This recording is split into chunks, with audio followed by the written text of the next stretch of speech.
जय जय रघुवीर समर्थ. आपण तुकाराम बुवांचे अभंग बघतोय. अं, नामदेवांचं बोट न सोडता तुकारामांचा अभंग बघतोय.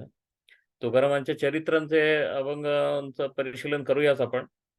पण मध्यंतरीच्या 2 आठवड्यात माझ्या हाताला एक अतिशय चांगल्या रचना तुकारामांच्या लागल्या, ज्या मला पूर्वी माहिती होत्याच. पण ह्यावेळी तुमच्या सर्वांच्या आशीर्वादामुळे त्याचा फार विशेष असा अर्थ मला कळायला लागला. त्यामुळे मी असं ठरवलं, की ते आता केवळ आपल्यापाशी न ठेवता आता तुम्हाला सांगावं ते म्हणून. तर तो प्रसंग असा आहे, मुळात तो प्रसंग सांगण्याच्या आधी ज्या प्रसंगाच्या निमित्तानं हे अभंग झाल्या, रचना झाल्या, त्यातला काही भाग मी आता हा रविवार, पुढचा रविवार आणि त्याच्या पुढचा रविवार सुद्धा कदाचित मी घेईन. तो अभंग तुम्हाला माहिती असलेला आहे. ज्ञानियांचा राजा, गुरु महाराव, म्हणती ज्ञानदेव तुम्हा ऐसे. अशी तुकारामांची रचना आहे. भिवंडांनी फार समर्थपणानं अशी गायलेली आहे. तर ती आपल्याला सगळ्यांना आवडतेच. पण त्यामध्ये मज पामरासे काय थोरपणा, पायीची वहाण पायी बरी. आता ह्यामध्ये तुका म्हणे नेणे युक्ती तिचे खोली, युक्तीची ते खोली म्हणून ठेविली पायी डोई. आता ते बरोबर आहे, युक्तीची खोली तुकाराम म्हणतात, की मला कुठली तुकार तुमच्या एवढी युक्तीची खोली, हे मान्य आहे. आणि मज पामरासे काय थोरपणा, ही काय भानगड आहे? तुम्हाला कोण थोरपण देते? तुम्ही ज्ञानेश्वरांची स्तुती करा फक्त, असं नाही आहे. तर त्याचा संदर्भ मला हा गाथा वाचताना लागला. तो प्रसंग असा आहे, की अ, तुकारामांची ख्याती खूप झालेली होती. विशेषतः नदीमध्ये बुडवलेले अभंग 13 दिवसांनी वर आले वगैरे हे सगळं झालेलं असताना, आळंदीला बीडचे एक देशपांडे म्हणून ब्राह्मण आहेत. ते वृद्धत्व आलेलं असताना त्यांना आपण पंडित व्हावं, वैदिक व्हावं, आपल्याला मोक्ष मिळावा, अशी अचानक अनावर अशी उर्मी तयार झाली. म्हणजे लेट एज अँबिशन असं आपण म्हणू. स्पिरिच्युअलिटीमधली म्हणजे अध्यात्माच्या क्षेत्रातली अशी त्यांना झाली. आणि ती इतकी झाली, की त्यांनी अन्न-पाणी तिथंच सोडलं, बीडमध्येच सोडलं आणि अनुष्ठान करायला गेले. आणि हे 10 दिवसाचं अनुष्ठान झाल्यानंतर त्यांना ज्ञानदेवांच्याकडे जाऊन हे अनुष्ठान करा, आळंदीला जाऊन धरणं धरा, असा स्वप्नात कोणीतरी संदेश दिला. मुळं ते आळंदीला आले बीडवरून आणि समाधीपाशी अनुष्ठान करून बसले तिथे, की ज्ञानेश्वर देवा तुम्ही आता मला मार्ग दाखवा. मला आता हे माझं म्हातारपण आलेलं आहे. पण म्हातारपण आलं असलं तरी प्रवास करून येऊ शकले म्हणजे बघा, म्हणजे ते आमच्या वयाचेच असतील सर्वसाधारण. ते येऊ शकले म्हणजे तशी तब्येत चांगली होती आणि त्यांनी अ, गाथेत असं म्हटलेलं आहे, की 42 दिवसांचा उपवास केला आळंदीला समाधीपाशी आणि सांगितलं, की मला मार्ग दाखवा मोक्षाचा. कारण आता मला वय झालेलं असल्यामुळं सगळं वैदिक शाळेत जाऊन पाठांतर करून ग्रंथ वाचले मी अनेक, पण आता पाठ होत नाहीत ते ग्रंथ आणि मला काही जमतच नाहीये. तर मी काय करू? म्हणजे मला मोक्ष मिळेल. आता हे असं मला मरायचं नाही. आता मला उशिरा जरी जाणीव झाली असली, की मी संसारात अडकलो, तरी आता मी सोडणार नाही. आता मला जाणीव झालेली आहे. तर मला तुम्ही मार्ग दाखवा. असं म्हणून अतिशय प्रामाणिकपणानं त्यांनी अनुष्ठान केलं आणि ज्ञानेश्वरांनी साधेसुधे नाही 42 दिवस त्यांची परीक्षा बघितली. तर 42 दिवसानंतर ज्ञानेश्वरांनी त्यांना स्वप्नात येऊन दृष्टांत दिला, की तुम्हाला जे साध्य करायचं आहे, तर मी मार्गदर्शन करू शकत नाही. 4 कोसावर देहू गाव आहे. तिथं तुकाराम बुवांचं तुम्ही दर्शन घ्या आणि आणि त्याप्रमाणे तुम्ही त्यांचं मार्गदर्शन घ्या. तर ह्यांना तुकाराम शूद्र वाणी त्याच्याकडे मला कुठे पाठवताय? आणि रामदास समकालीन म्हणजे ज्ञानेश्वरांनी सुद्धा आज्ञा अशी दिली नाही, की ब्राह्मणाला रामदासांकडे पाठवावं आणि दुसऱ्या कुठल्यातरी हे कुणब्याला तुकारामाकडे पाठवावं. असं काही ज्ञानेश्वरांना स्वतःला जात नव्हती. ज्ञानेश्वर काय ब्राह्मण म्हणून समाधी घेतली नाही. ब्राह्मण म्हणून जन्मले, पण मुंज झालीच नाही ज्ञानेश्वरांची शेवटी. त्यामुळं हा मोठा विठोबाचाच हा पांडुरंगाचीच ही योजना आहे, की कुठल्याच जातीचा न होता तो माणूस संजीवन समाधी घेतलेला जो माणूस आहे, त्याला जात नाही आहे. तो सगळ्यांचा आहे. ती माऊली आहे आणि ती सगळ्यांची आहे. हा संदेश आहे त्यामध्ये. त्यासाठी जो आवश्यक त्याग आहे, छळांची सोसवणूक आहे, ती सगळी त्या जीवानं 16 वर्षाच्या मुलानं केलेली आहे आणि 21व्या वर्षी त्यांनी संजीवन समाधी घेतली. त्या संजीवन समाधीच्या संजीवनत्वाचा पुरावाच हा आहे, की त्यांनी दृष्टांत दिला त्या ब्राह्मणाला आणि सांगितलं, "आता ह्या काळात तुला जो पाहिजे अनुग्रह, तो बरोबर तुकोबांच्याकडे मिळेल." म्हणून ते तुकोबांच्याकडे आले. पण हा शूद्र आपल्याला काय मार्गदर्शन करणार? ही एक ब्राह्मणी शंका जी असते, प्रामाणिक ब्राह्मणी शंका आहे. त्यात काय दृष्टांत झाला तर हे खरं का नाही? असं सगळ्यांनाच होतो. नामदेवांना जेव्हा सांगितलं, तुम्ही अ, गुरुकडे जा आणि हा गुरु मी विसोबा खेचर तुम्हाला नेमस्त केलेला आहे. तेव्हा ते विसोबा खेचरकडे गेले आपल्या देवळामध्ये केशीराजा आपलं जे कोणतं देऊळ मी विसरलो. तर आपल्या ज्योतिर्लिंगामधलं जे देऊळ आहे, तर त्यातलं त्या देवळात गेले असताना पिंडीवर पाय ठेवलेले विसोबा खेतर भेटले त्यांना आणि ती गोष्ट तुम्हाला माहीतच आहे. हा कसला माझा गुरु, असं त्यांना वाटलं. तर असंच ह्यांनाही वाटलं, की हे आता शूद्र मला काय सांगणार? पण विठोबांच्याकडे गेलेले असताना दुसरा एक सुरतवरून एक व्यापारी आलेला होता आणि तो मोकळेपणानं यांना सांगत होता, बुवांना, तुकाराम बुवांना, शेजारी तर ह्यांनी सांगितलं हे तर अनुग्रहासाठीच गेलेले होते. पण गोष्टींना अर्थ कसा असतो बघा. तो सुरतेचा व्यापारी म्हणाला, "मी नारळ अतिशय भक्तिभावाने ठेवला आणि तो तुम्ही स्वीकारावा अशी ज्ञानेश्वरांना विनंती करून राहिलो मी तिथे." तर ज्ञानेश्वरांनी मला दृष्टांत दिला, की 4 कोसावर देहूगाव आहे. तिथे हा नारळ तुकोबांच्या चरणी तुम्ही अर्पण करा. तो मला मिळाल्यासारखा आहे. असा दृष्टांत त्या व्यापाऱ्याला झाल्याचं ह्या ब्राह्मणाने जेव्हा ऐकलं, तुकोबांच्या पायापाशी बसलेले असताना, तेव्हा त्याला खात्री झाली, की माझी खात्री पटवण्यासाठी त्या व्यापाऱ्याला हा दृष्टांत दिलेला आहे. त्यामुळे हा माझ्यासाठी हा आता शंका नको. काय आहे गुरूचा उपदेश ऐकत असताना तुम्ही जर शंका असेल, तर अक्षरशः ते ताट स्वच्छ न करता त्यामध्ये सुग्रास अन्न वाढून घ्यावं, अशा पद्धतीचा तो असतो. तर तुमचं चित्त शुद्ध पाहिजे आणि तुमची श्रद्धा कमालीची तीव्र पाहिजे. तर ती ज्ञानेश्वरांनी काय पद्धतीनं काम केलं असेल बघा बरं. त्या त्या व्यापाऱ्याला त्याचं नारळाचंच काम होतं. त्याचं काही फार ज्ञानाचं काम नव्हतं. पण तेवढ्यापुरतं त्याला दृष्टांत दिला, की "मला माझ्या समाधीला नारळ देऊ नकोस. तुकोबांच्याकडे जाऊन दे आणि सांग त्यांना तसं." तर ह्याच्यासमोर ब्राह्मणासमोरच त्यांनी ते सांगितल्यामुळे त्याचा विश्वास बसला, की ज्ञानेश्वरांनी मला संदेश दिला तो चुकीचा नाही. त्याला नारळाचीच इच्छा होती. मला ज्ञानाची इच्छा आहे. असं म्हणून त्यांनी महाराजांना सांगितलं, की "मी असं-असं अनुष्ठान केलं. ज्ञानदेवांनी मला सांगितलं तुमच्याकडं तुमचं मार्गदर्शन घ्या." म्हटल्यानंतर तुकोबांच्या डोळ्यात पाणी आलं आणि त्यातनं जे अभंग आले ते 31 अभंग जवळ आहेत आणि त्यात त्यांनी ज्ञानेश्वरांची स्तुती केलेली आहे.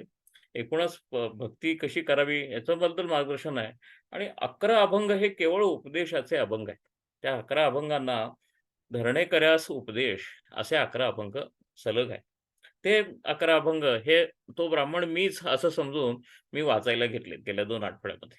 आणि मी तो अतिशय अ, अ, जेवढं मला शक्य आहे तेवढ्या भावपूर्णपणे मी ते वाचायचा प्रयत्न करतो. हे छोटे-छोटे अभंग आहेत, पण त्यामध्ये मोठा अर्थ दडलेला आहे. तर ह्या 11च अभंग आहेत आणि उपदेशाचे अभंग 11 आहेत. ज्ञानेश्वरांची स्तुती आणि इतर गोष्टी मिळून 31 होतात ते अभंग. आपण खरं सरळ उपदेशाच्याच अभंगांना आता सुरुवात करणार आहोत. म्हणजे तुकाराम आपल्याला काय सांगतायत हे आपण सगळे मिळून ऐकूया. असं असं ते आहे. हां. तर त्यातला एक गुरु मी तुम्हाला सांगितला त्या संदर्भामुळे माझे हे सगळे अभंग माझ्या हाताशी लागले. तो म्हणजे भीमण्णांनी गायलेला अभंग जो आहे, की ज्ञानियांचा राजा गुरु महाराव म्हणती ज्ञानदेव तुम्हा ऐसे ब्रह्माधिक सारे तुम्हा ओळगणे. ब्रह्म महेश विष्णू महेश हे तुमच्या पायाशी लोळण घेतात आणि सेवा करतात तुमची आहे अशी तुमची योग्यता. इतर तुळना काय पुरे. ब्रह्मादिक सारे तुम्हा ओळगणे इतर तुळना काय पुरे. अ, माझं पामरासी काय थोरपण, पायीची वाहन पायी बरी. मला नका आहे थोरपण. तुका म्हणे नेणे, मला नाही माहिती तेवढं कुठलं ज्ञान मला. तुका म्हणे नेणे युक्तीची ते खोली. अहो तुमचं पांडित्य कुठे? आणि त्या ब्राह्मणाला पांडित्यासाठी असलेल्या ब्राह्मणाला तुम्ही मला काय उपदेश द्यायला लावलाय. तुका म्हणे नेणे युक्तीची ते खोली, म्हणून ठेविली पायी डोई. असा तो अतिशय नम्र असा अभंग आहे. तर त्या त्या त्या स्तुतीचा मुळं आपल्याला कळलं, की हे ज्ञानेश्वरांनी दिलेला आदेश कसा आहे तो. तर धरणेकराला उपदेशाचे ते अभंग आहेत. ते 11 अभंग मी ह्या 2-3 रविवारमध्ये 11च अभंग असल्यामुळं आपण कव्हर करावेत, असं मला वाटलं. तर हा तुकारामाचा उपदेश आहे. ह्याच्या भागात गुरु महारावा हे यातच आहे, ते 11 मध्ये आहेत. पण दुसरा गाजलेला छोटा गंधर्वांच्या गाण्यात आवाजातला एक अभंग आहे पहा तुकारामाचा. गोविंद गोविंद मना लागली या छंद. असा फार सुंदर अभंग छोट्या गंधर्वांचा आहे. तोही या 11 मधलाच आहे. संदर्भ फार महत्वाचा आहे. तर तो पण आपण घेऊच यथावकाश. तर आता ह्या धरणेकराच्या उपदेशाचे अभंग म्हणून मी आता हे एक 2-3 रविवार ब्राह्मणाला उपदेश तुकोबांनी केलेला असं म्हणून आहे. तर परत एकदा हा धरणेकर कोण आहे? तर हा बीडचा देशपांडे आहे हे त्याचं वरचं वर्णन झालं. पण त्याचा सगळ्यात महत्त्वाचा म्हणजे त्याला वृद्धावस्था आलेली आहे. म्हणजे त्याचं सगळं प्रपंच-बिपंच काय व्हायचं ते होऊन गेलेलं आहे. पण त्याला ज्ञान मिळालेलं नाहीये आणि ज्ञानाची इच्छा मात्र त्याला आहे आणि मोक्षाची इच्छा त्याला आहे. बाकी त्याला काही संसारातलं नको आहे आता. परमार्थाचं ज्ञानच पाहिजे, त्याला पांडुरंगच पाहिजे, अशी त्याला उपरती झालेली आहे. त्यासाठी तो अतिशय व्याकुळ आहे, आर्त आहे. जीव देण्याची तयारीनंच तो खरं तर ज्ञानेश्वरांच्यासाठी समाधीपाशी बसलेला असा लायक असा असा माणूस आहे. पण थोडा उशीर झालेला आहे आणि तो तुकारामांच्या दर्शनाला आलाय आणि तुकाराम त्याच्याशी बोलतायत. त्याचं सगळं पार्श्वभूमी जाणून घेऊन आता ते धरणेकराशी बोलतायत. अशाही संदर्भानं आपण 11 अभंग अतिशय भावपूर्ण पद्धतीनं ऐकणार आहोत. त्या आपल्याच उपदेशासाठी लिहिलेले आहेत असं समजून आता ते आपण ऐकणार आहोत. त्यातला हा पहिला अभंग. आपण आज 1 किंवा 2 नक्की करू शकू, कदाचित 3 पण करू शकू, असं मला वाटतंय. माझी मनीषा अशी आहे की 11च्या 11 अभंग आपण 3 रविवारमध्ये करावेत. म्हणून आपण आज नामदेवांच्या ऐवजी तुकारामाचं सेशन करतोय. हां, तर आपण तुकारामाचे हे अभंग ऐकूया आता. त्यातला पहिला पहा, 11 आहेत. हा 11तला पहिला आणि मी ते सलग करणार आहे. त्यामध्ये मी वेगळा क्रम काही घेणार नाही. जो क्रम गाथेमधला आहे, तोच आपण ठेवणार आहोत. नको काही पडो ग्रंथाची भरी. त्या ब्राह्मणाला आहे. ब्राह्मणाचा ग्रंथाचा अधिकार आहे आणि हा आमचे तुकाराम महाराज त्याला सांगतायत, "अरे ग्रंथ, ग्रंथ, ग्रंथ वाचून मला आता ग्रंथ वाचायला होणार नाही. माझं उरले माझे डोळे आता अशक्त झाले. मला पाठांतर होणार नाही." सगळं खरं आहे म्हटले, ग्रंथाच्या भरी एवढं पडायचं कारणच नाहीये. हां, हां. असं तुकाराम त्याला सांगतात. "नको काही पडो ग्रंथाची भरी, शीघ्र व्रत करी हेची एक." कसा उपदेश केलाय बघा. तुला ग्रंथ वाचायला आता जमत नाही ना, एवढं ग्रंथ वाचायचं कारणच नाहीये, असं तुकाराम सांगतात. नको काही पडो ग्रंथाची भरी, शीघ्र व्रत करी हेची एक आणि व्रत कोणतं करावं, हे एका ओळीत भक्ती मार्गाचं सांगता येणं हे खरंच महात्म्याचं लक्षण आहे. हे महात्म्यांना रामदास, एकनाथ, ज्ञानेश्वर यांनाच शक्य आहे. आपण 50 ग्रंथ वाचले तरी भक्ती मार्ग एका ओळीत सांग बरे 8 शब्दात सांगता येणार नाही. पी-एच-डी केलेलं सुद्धा. आता हा कशी पुढची ओळ कशी आहे बघा, परत सूत्रात्मक आहे. देवाचिया चाडे शीघ्र व्रत करी हेची एक. कोणतं व्रत? देवाचिया चाडे, चाडे म्हणजे प्रेम. देवाच्यासाठीच फॉर इट्स ओन सेक दुसरं काहीही नाही. देवाचिया चाडे आळवावे देवा. देवाचं प्रेमानंच देवाला आळवावं फक्त, की देवाचं जास्तीत जास्त प्रेम माझ्यामध्ये निर्माण व्हावं, एवढ्यासाठी देवालाच परत आळवावं आपण. भक्तिभावाचं काय काय वर्णन केलं बघा तुकारामाने त्याला व्रत म्हणून सांगितलंय. देवाचिया चाडे आळवावे देवा, ओस देह भावा पाडोनिया. ह्याच्यापेक्षा भक्ती मार्गाचं वेगळं सूत्र काहीही नाही. हे एक आहे ना, हे ब्रीद वाक्य भक्ती मार्गाचं जर घेतलं, तर हा जेम तुकारामाने तुमच्या हातात आहे. हे महावाक्यामधलं एक वाक्य आहे असं मी सांगेन भक्ती मार्गातल्या. देवाच्या चाडे आळवावे देवा. देवाच्याच साठी देवालाच आळवावं. बाकी दुसरीकडे कुठं जाऊ नये. ओस देह भावा पाडोनिया. आपण देह आहोत, ही संकल्पना जेवढा विसरता येईल, तेवढी विसरा तुम्ही. आपल्या आपल्या देहाकडे दुर्लक्ष करा. तरच तुम्हाला देव प्रसन्न होणार आहे आणि मात्र तो प्रसन्न व्हायसाठी परत देवालाच शरण जा. देवाच्या for its own sec worship the God, forgetting that you are a body. हे सांगितलेलं आहे. त्याचं स्पष्टीकरण करतात पुढे. दुसरं हे सूत्र सांगून थांबले नाहीत. साधने घालती काळाची मुखे. इतर साधनं तू करायला लागलास आता. व्रत, वैकल्य हे तू म्हणालास ना, मला आता वृद्धत्व आलं, आता माझ्याकडे पैसे नाही आहेत, मी यज्ञ केव्हा करू, याग केव्हा करू, आता मला काहीच नाही हो, मला जमणार नाही महाराज, मला मोक्ष मिळणार का? नाही मिळणार मला. आता मला त्यापेक्षा तुमच्या पायी मरण द्या. असं म्हणून तू ज्ञानेश्वरांकडे गेलास. आता महाराजांच्या आशीर्वादाने मी सांगतो तुला, साधने घालती काळाची मुखी. हे तू सगळी साधनं म्हणतोयस ना बाळ, ही सगळी मीमांसकांची आहेत. ती काहीतरी तुला नंतर कुठलं तरी फळ देणारी आहेत. तू काहीही त्याच्या मागे लागू नकोस. ही साधनं तुला काळाची मुखी घालणार आहेत. म्हणजे तू परत जन्माला येणार आहेस आणि परत मरणार आहेस असाच.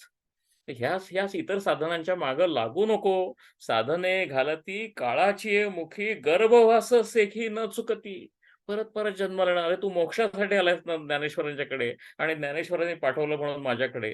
तर मग गर्भवास चुकवणे हे महत्वाचं आहे आता आपलं धोरण. आता दुसरं काही नाही. आता आपल्याला पुन्हा जन्माला, पुन्हा परतून न येणे, अशी आपली आता ब्रीद पाहिजे. मग ते ग्रंथ कशाला वाचतोस? यज्ञयाग कशाला करतोस? कारण ह्या सगळ्यांमध्ये एक कामना आहे. मी पंडित व्हावं अशी इच्छा आहे त्या ग्रंथ वाचण्यामध्ये. यज्ञयाग करण्यामध्ये मला मृत्यूनंतर का असेना मोक्ष मिळावा अशी कामना आहे. हे सगळी कामना देहभावातून तयार झालेली आहे. विसरून जा देहभाव आणि देवाच्या प्रेमामध्ये झोकून दे स्वतःला. साधने घालती काळाची मुखी गर्भवास सेखी न चुकती. उधाराचा मोक्ष होय नव्हे ऐसा. तुकाराम वाणी आहे. त्याला उधारीचा आणि रोखीचा व्यवहारमध्ये फरक माहिती आहे. तुकाराम महाराज म्हणतात, "अरे, हा जो यज्ञ या करून जो मोक्ष मिळतो ना, हा उधाराचा मोक्ष आहे. खरं नाही हे. हा मरणानंतर मिळणारा मोक्ष आहे. आज यज्ञ याग करायचे, सोवळं-ओवळं पाळायचं कशासाठी? तर मृत्यूनंतर काहीतरी आपलं चांगलं होणार म्हणून. हे उधाराचा मोक्ष आहे म्हणले. तुला तात्काळ मोक्ष पाहिजे असला तर तो भक्तीमुळेच मिळणार आहे. खरा रोकडा मोक्ष मिळेल. तू हा उधाराच्या मोक्षाच्या मागे लागू नकोस. उधाराचा मोक्ष होय नव्हे ऐसा." म्हणजे तो मिळून न मिळाल्यासारखाच आहे. शेवटी स्वर्गात जाऊन करायचंय काय म्हणले? काही नाही. पांडुरंगाच्या चरणी स्वर्ग आहे. कसलाही स्वर्गाची दुसरी अपेक्षा करू नकोस. उधाराचा मोक्ष होय नव्हे ऐसा म्हणजे असून नसल्यासारखाच आहे. पतनासी इच्छा आवश्यक. ह्या इच्छा ज्या असतात, मला मोक्ष मिळाला पाहिजे, मला ज्ञान मिळालं पाहिजे, माझं अजून काहीतरी व्हायला पाहिजे. ह्या इच्छांमुळेच पतन होतं बाळ. ही इच्छाच मनातनं काढून टाक. सगळ्या ह्याच्यात तुझ्या मनात जे काही आहे ते कर. मी तुला शरण आलेलो आहे. माझं काय पाहिजे ते व्हायला पाहिजे असं मला काहीही वाटत नाही. असं म्हण तू. उधाराचा मोक्ष होय नव्हे ऐसा पतनासी इच्छा आवश्यक. त्या इच्छा काढून टाक. त्या इच्छा देहामुळे येतात. देहभाव विसर. पुढे तुकाराम कसं म्हणतात त्याला, "रोकडी पातळी अंग संगे जरा." आता ह्याचा अर्थ कळत नाही. संदर्भ माहीत नसला तर तुम्हाला ह्याचा अर्थ तर कळत. रोकडी पातळी म्हणजे काय? ते उधार मोक्ष नंतरचा. आज कॅशमध्ये काय आहे? काहीच नाही. वार्धक्य आलंय तुला, हा रोकडा व्यवहार आहे. रोकडं काय बघत असला, तर वार्धक्य आलेलं आहे, एवढाच रोकडा हिशोब आहे आजचा. आज तुझ्याकडे प्रॉपर्टी एवढीच आहे. जरा आलेलं अंग, हे एवढंच तुझी प्रॉपर्टी आहे बाळ. ह्याचं आपल्याला कचऱ्यातून कला करता येईल का? असं आपण बघतोय. काय काय गुरूनं सांगावं आणि काय पद्धतीचं काउन्सिलिंग आहे. This is greatest counselling in spiritual path. म्हणतात, "रोकडी पातळी अंगसंगे जरा." अरे, तुझ्या अंगसंगाला आता वृद्धत्व आलं. हीच संधी आहे बाळ. आता शरीर नाही त्रास देऊ शकत. आता आपल्याला आपल्याला शरीर नकोसं वाटायची वेळ आली तुझ्या आयुष्यामध्ये. ह्याचंच मोक्ष प्राप्तीसाठी तुला उपयोग होईल. रोकडी पातळी अंग संगे जरा आता उजगरा कोठवरी. आता उजगरा हा शब्द मराठीत आजच्या मराठीत नाहीये. हा जुन्या मराठीतला शब्द आहे आणि त्याचा अर्थ काय आहे माहिती आहे का? त्याचा अर्थ आहे जागरण. तुम्ही जागरण किती करणार? ग्रंथांच्या वाचनातून तू दक्ष झालास, परमार्थ मार्गाकडे तुझी दक्षता वाढली. मी आता जागा झालोय, जागा झालोय, जागा झालोय. अरे जागा किती दिवस झालायस? आता तू उडी केव्हा खेळणार? तुकारामांच्या सगळ्या उपदेशामध्ये हे उडी घ्या रे, असं म्हणतात ते. उडी केव्हा घेणार? का काठानच फिरत राहणार तुम्ही फक्त परमार्थाच्या? हे वाचन केलेलं आहे, सत्संग केलेला आहे, प्रवचन केलेलं आहे. आता सगळं माहिती आहे, फक्त काही बाकी काय झालेलंच काही नाही. उजगरा कोठवरी. काय तुकाराम विचारतात बघा. "अरे, तू ते ते मोक्षाच्या मागे लागू नको त्या उधार मोक्षाच्या. रोकडी आहे ती फक्त जरा आहे तुझ्याकडे. मग तू नाम घे आणि तू उडी मार आता. उडी मार, पुढचं तो बघून घेईल." रोकडी पातळी अंग संगे जरा आता उजगरा कोठवरी. अरे आता किती दिवस राहिले तुझे? किती आता उजगरा? अजून जागाच म्हणा वेळ वाया घालवणार का? का तू लागणार आहेस प्रत्यक्ष आता भेटणार आहेस परमेश्वराला का नाही? असं ते विचारतायत. तुका म्हणे तुका म्हणे घाली नामासाठी उडी. आता घे उडी. नामाचं महत्त्वाची पुस्तकं वाचून झाली तुझी. तुझा वेदांत वाचून झाला. मी देह नाही तुला कळलं. सगळं कळलं. मानवानं जेवढं कळायचं, शब्दांनी जेवढं कळायचं ते ज्ञान तुला झालं. पुढे काय? तुका म्हणे घाली नामासाठी उडी, पांडुरंग थडी पावविल. काय म्हणतात बघा तुकाराम, ही नदी आहे वाहणारी हा भवसागर म्हणजे त्याच्या ऐल तीरावर तू आहेस आणि तिथं फक्त तू काठावर फिरायला लागलास. पुस्तकं वाच, यज्ञ कर, याग कर, ह्या गुरुला भेट, त्या गुरुला भेट, असा तुझा सगळा वरवरचा प्रयत्न चालला आहे. घे उडी त्या प्रवाहामध्ये. नामावर विश्वास ठेव. तुका म्हणे घाली नामासाठी उडी. नाम घे त्याचं आणि घे उडी त्याच्यामध्ये. पांडुरंग थडी पावविल. घाबरू नकोस. तू एकदा नामासाठी उडी घातलीस, की पांडुरंग स्वतः तुझा हात धरेल आणि पलीकडच्या तीरावर पांडुरंग उभा आहे. अलीकडच्या तीरावर संभ्रमित अवस्थेतला तू उभा आहेस. मध्ये ही सगळी नदी वाहते की जी त्याची तुला भीती वाटते. मार उडी. तुका म्हणे घाली नामासाठी उडी, पांडुरंग थडी पावविल. असं आश्वासन देऊन हा पहिला अभंग संपतो. असे 11 अभंग आहेत. आता आपण दुसरा घेऊ. दुसऱ्या अभंगामध्ये तुकारामांनी कशी हे पकडली बघा.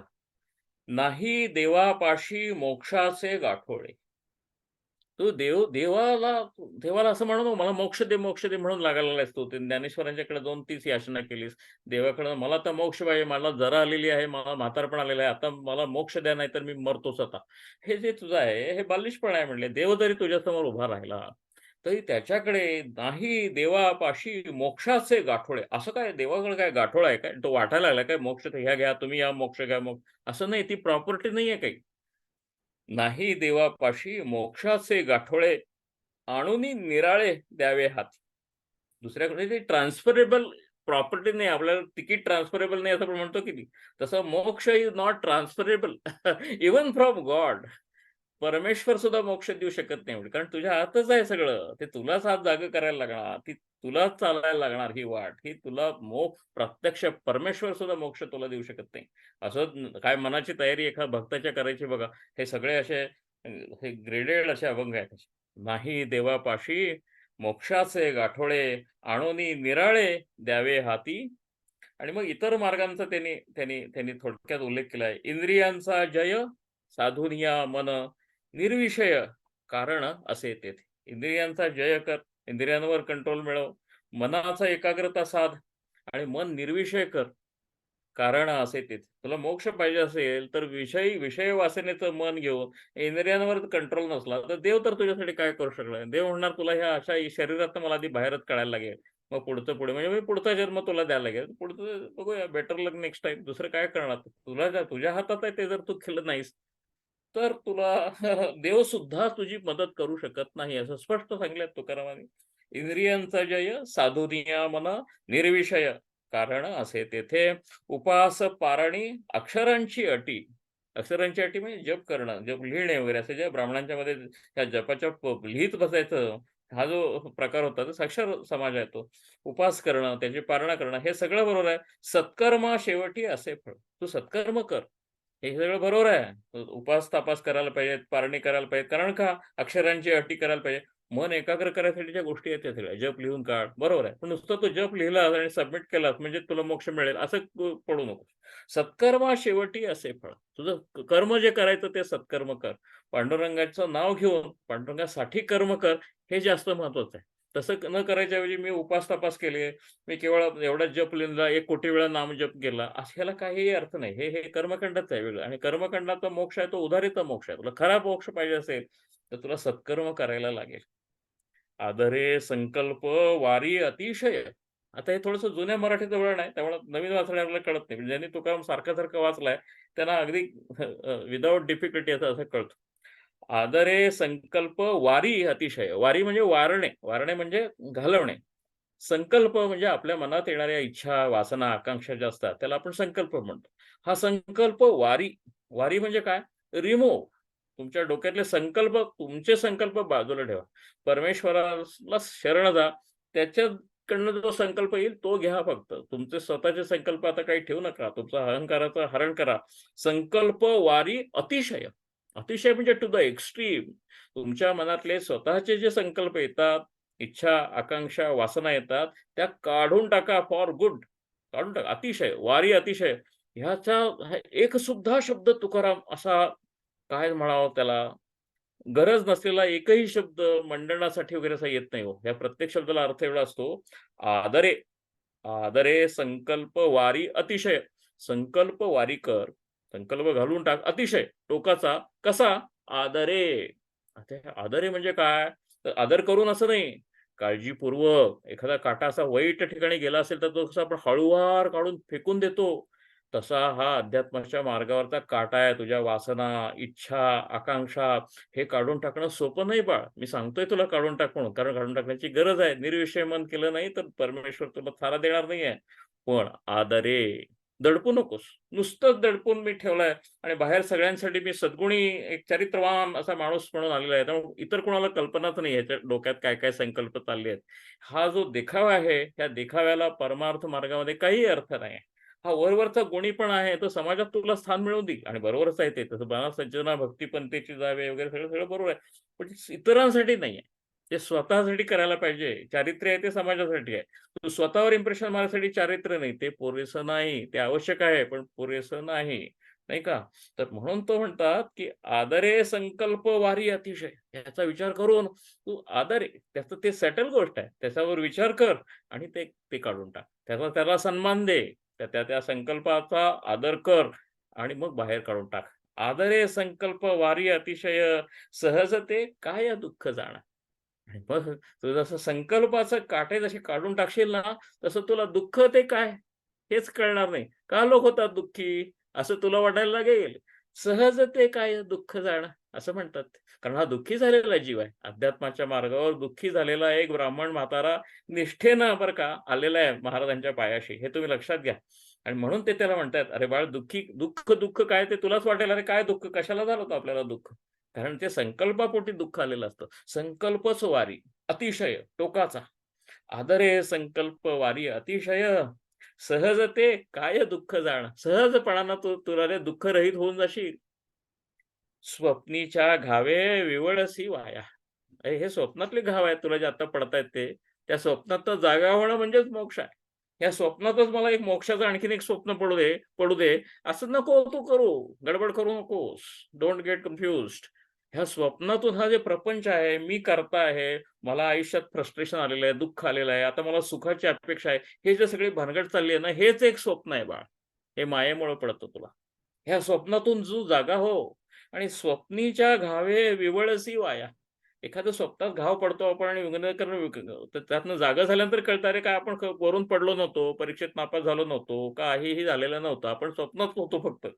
स्वप्न हा जो प्रपंचातली सुख आणि दुःख दोन्ही आहेत ना, ही स्वप्नवत आहेत.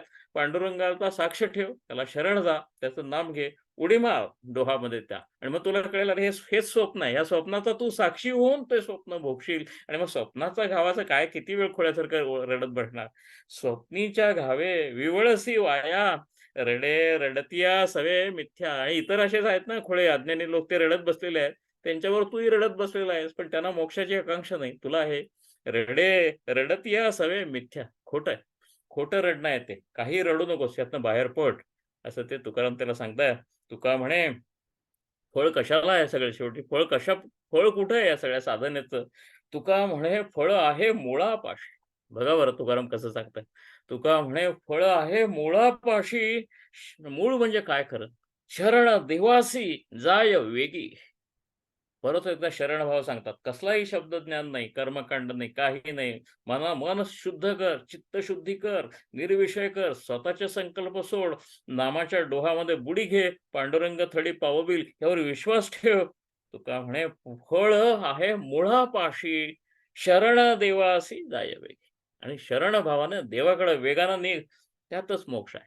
त्यातच मुक्ती आहे. आता दुसरं-तिसरं प्रपंच काहीही करू नकोस, असं तुकाराम सांगतात. या 2 अभंगांवर आपण आता थांबूया आज इथे. जय जय रघुवीर समर्थ.